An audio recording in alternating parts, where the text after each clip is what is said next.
I tell you, Paul Revere, now this is no bump steer, it's from a handicapper. Hello, racing fans. Welcome to another edition of Handicappers Corner, brought to you by the Derby Bar and Grill down at 176th and 0 Avenue. Great spot here to watch simulcast racing. I'm Mike Heads, along with Drew Forster. We're going to go through the Friday, August 31st races at Hastings Racecourse. We've got 8 on tap. Should be a good day. Should be a great day. I kind of like the, during the P&A we do a 3 o'clock start, which is nice. Still get a little bit of the sunshine. It's supposed to be good weather, fast track. So kind of nice. You're not right in the middle of the day, but you get that 3 o'clock, 3:30 kind of afternoon, breezy afternoon feel. It should be a great day for races. Fridays are always good, and we have a good field. Good card. Good allowance, maiden allowance races. We should note too that once again, no racing this Saturday and Sunday, but we do race on the holiday Monday, which is going to be a big day Labor too. Day, the traditional SW round. It's always a big day. We got races. the Derby Bar and Grill Express Stakes for boys and girls. Those I've seen the nominations for those. Those are going to be very contentious races. Yeah, the Derby Bar and Grill Express for the fillies and the Colt will be the feature for the Labor Day Monday card. All right, first race on the Friday 3:20 program is for $7,500 claimers to go 6.5 furlongs. Looks like we got a pile of speed in here, Drew. You got the 1 Dictatorship, the 2 Elastic Peace, the 3 Lookout Dubai. Goes on and on. Swiss Arrogant. It's got to set up one of Craig McPherson's runners. Once the entries come out, you've got 2 in here, Arkhill and Warren's Tony R, a newcomer here from Santa Anita. Richard Hamill shows up on Warren's Tony R, though. He, of course, won on Arkhill last time. Yeah, exactly. I guess that speaks volumes. I'm going to listen to that. I'm going to go 8 over the 4. I'm going to put the 2 Elastic Peace. He's proven he can go very fast and continue on. He just got beat last time by One's Own Accord. Kind of game race. Ran too good to lose, but still he's got some pretty good horses running at him again in the Craig McPherson duo here. So I went 8, 4, and 2 in a speed-filled opener. I went with the 8-2. As you mentioned, Hamill obviously had his choice here. Craig pushes him towards the one he thinks is a liver horse. He ends up on the 8, Warren's Tony R. I put a Lasting Peace in for second. This guy has proven, I mean, look at his record, right? He's a solid guy. One's Own Accord has proven to be one of the more solid horses around these parts in that $7,500 kind of level. And to just get beat by him last time is no shame. Jim Brown and Antonio Reyes are killing him deadly together these days. They are killing him. They are knocking him dead. So I have him in second. And in the third spot, I took Swiss Arrogant. 16 and 2. Giant effort last time. I don't know if he can repeat that. He is going to have a little more company up on the pace today, but I just couldn't ignore that race and leave him out of the ticket altogether. So I went 8, 2, and 7. On to the second.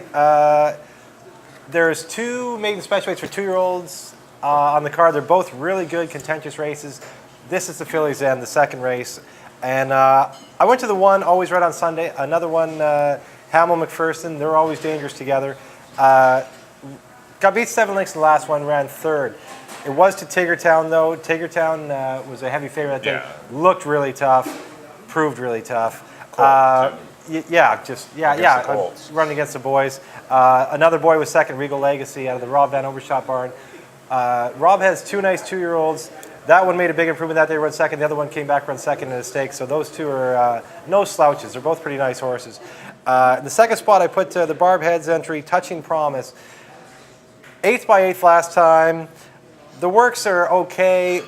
What I really like is the fact that Barb thought enough for her to run her a stake first out. That speaks volumes to me. She obviously likes her. That's good enough for me. Alvarado sticks with her. So that's the 8 Touching Promise I have in second. And in the third spot, I put Lazarius last. She hasn't shown a whole lot yet, but she's got the breeding. That last work, 48 and 3, maybe she's starting to move in the right way. She's running against tough horses, running against Bridge, Jumper, Market Way. So they haven't been soft spots. But I think she's just going the right way, so I have her in the third spot. 1, 8, and 3 for me. Yeah, I've got the same 3 horses, Drew, and it might almost be a blessing that Lazaria Lass hasn't won a race to date. Yeah. Because being a U.S. bred, she'd be out in the cold, because the stakes races aren't going, and she definitely looks like a filly that's going to want to run long. She's going to be one of the favorites in the down the road in the Pink Lady or whatever they call the mile and the 16th, the Fantasy. They changed it from year to year, but the Fantasy for 2-year-old filly, filly, she's going to be salty. Her mom was salty in that race, like Gara Lass as well. Yeah. But at least she gets to run in maiden races and kind of get into a good rhythm going up to the mile and the 16th race. Yeah, both of her runs to date have been against the boys.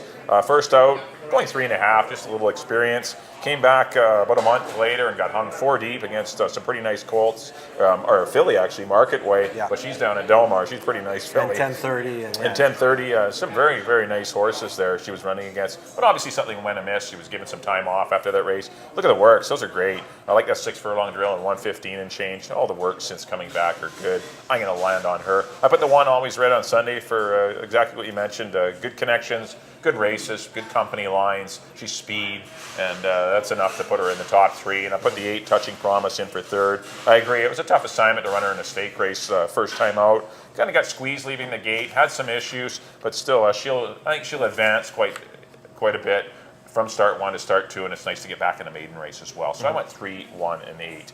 On to the 3rd race. Got some maiden 3 granders here. Colts and Geldings going 6.5 furlongs. I'm going to land on the 10 horse Hampton Court. Big class drop from maiden 10 in here for the 3. Showed good speed, 22 flat, 45 and change before succumbing and was well back. But still, it's a first out, yeah. Big company change. Has the race under his belt. That's good enough for me. Get some guy named Gutierrez on it too. And the 5 horse GN Victor. I think this horse will move forward. Awkward beginning last time. In between horses. Kind of had an odd trip. I think there's more there than what he's showing. Good work. Come back working 102 and change. I'm not giving up on GN Victor. Certain horses don't always suit certain riders. And just maybe Amadeo Perez isn't getting the most out of this horse. So Reyes will pick up the mount. He's riding great, and I wouldn't be surprised to see this horse threaten Hampton Court. And I put the 2 Buzz Me in for 3rd. The Cindy Krasner trainee had a bit of a freshening. Got into quite a bit of trouble in that race on the final turn, and he would have been a little bit closer against his stablemate, Wander About You. But I went 10, 5, and 2. Don't love the race, but that's where I've gone.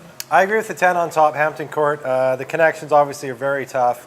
The first out went quick, needed the race, drops down to 3,000. A lot of signs pointing that way.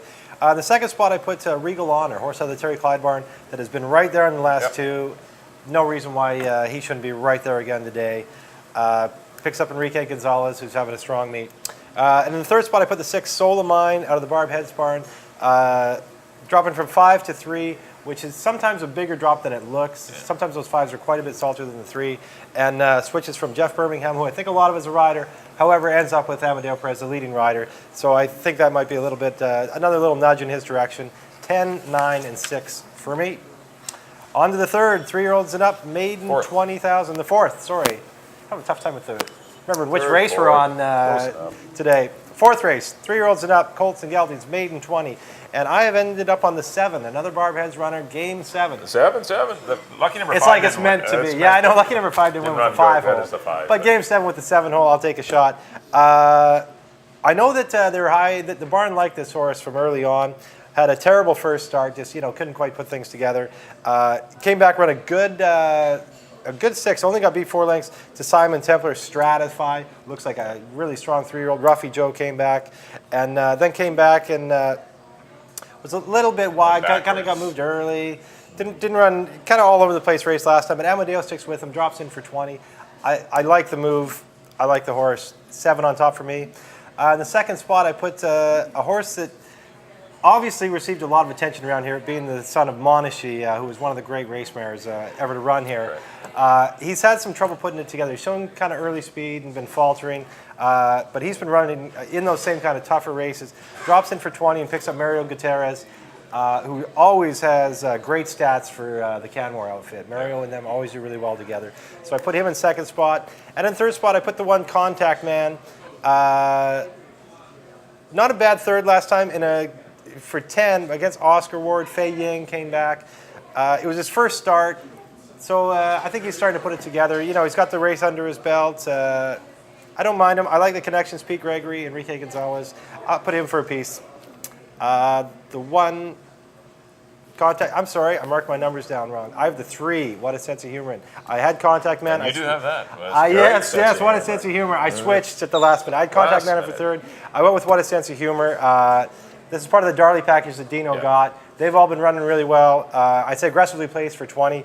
He's a Distorted Humor out of an AP Indy mare. Puts Reyes on, who's hot.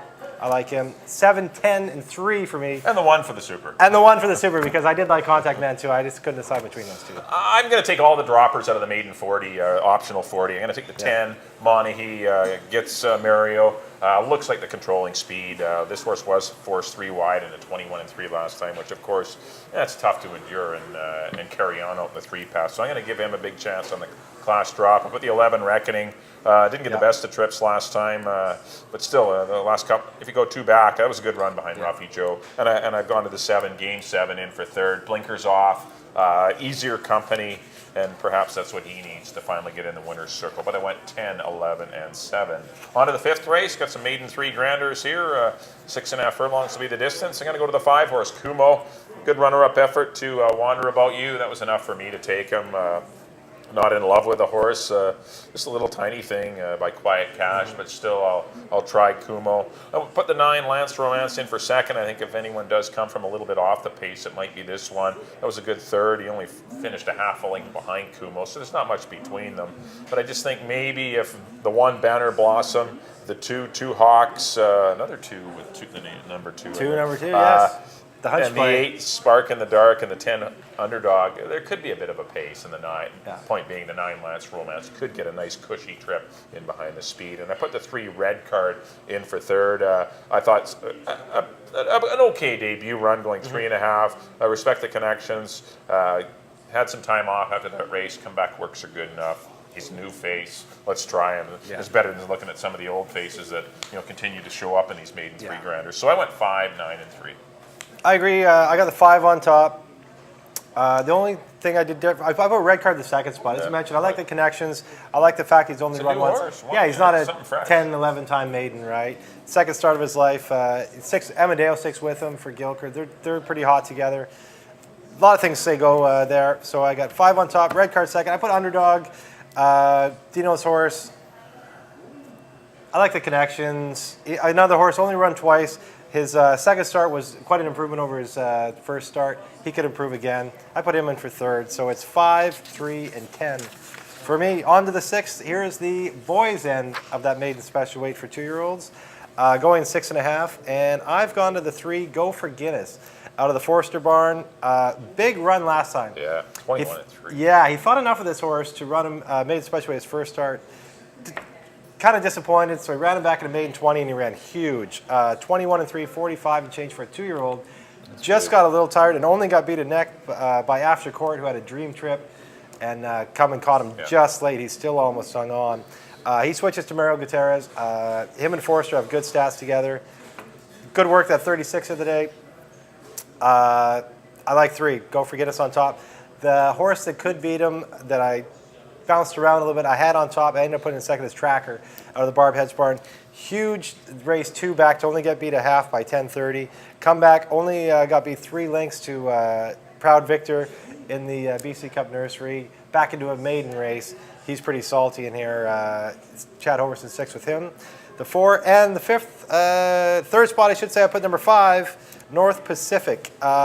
He ran against Stormont Rebecca and Gambino. Got beat away. He's got beat by 7. Still ran good. But ran good. Ran against tough horses.